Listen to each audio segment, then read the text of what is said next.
sustainability focused messaging has its place, and it's going to be effective for some consumers, and at certain levels of kind of the journey. It's Mhm. probably not the messaging that's going to scale this to the level that we all believe regen needs and should be scaled. And the reason for that comes down to the fact that of what Kyle described uh, a few moments ago. In food and beverage categories, purchase intent comes down to taste, health, price, convenience in some order. Mhm. And to the degree that regenerative can align itself with one of those, it's going to scale more effectively.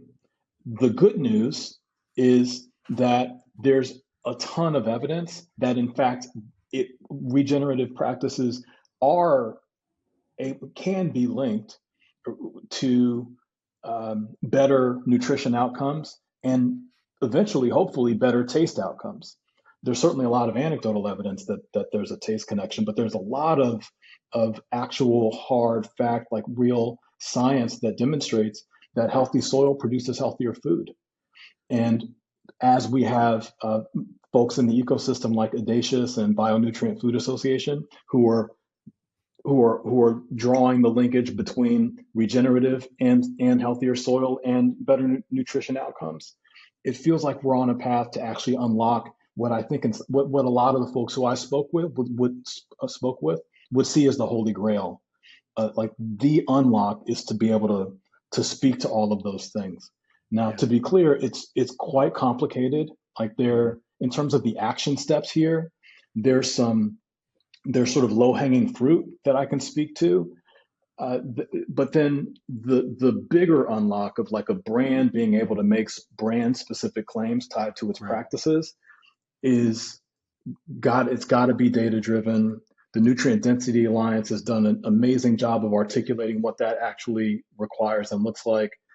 We have to take seriously the litigation environment that we're in. Like there's class action Mhm. lawyers just waiting for an excuse, to sue a brand and shake them down Mhm.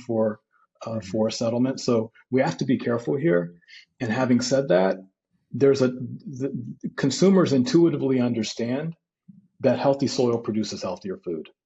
That's Mhm. not an uphill battle. That's not a difficult thing to sell. And there's some low hanging fruit ways that we can leverage that insight to set the table for regen scaling better in the future. There is a there is a broad conversation in the media, among influencers, among nutritionists, et cetera, that there's a relationship between the gut microbiome and general health.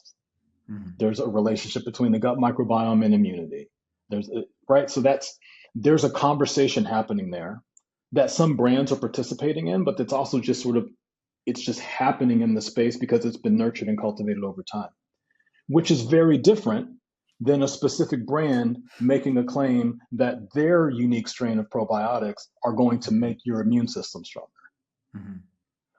But the brand that has probiotics in it is without question benefiting from that broader conversation that is teaching consumers that there's a relationship between the gut microbiome and health, right?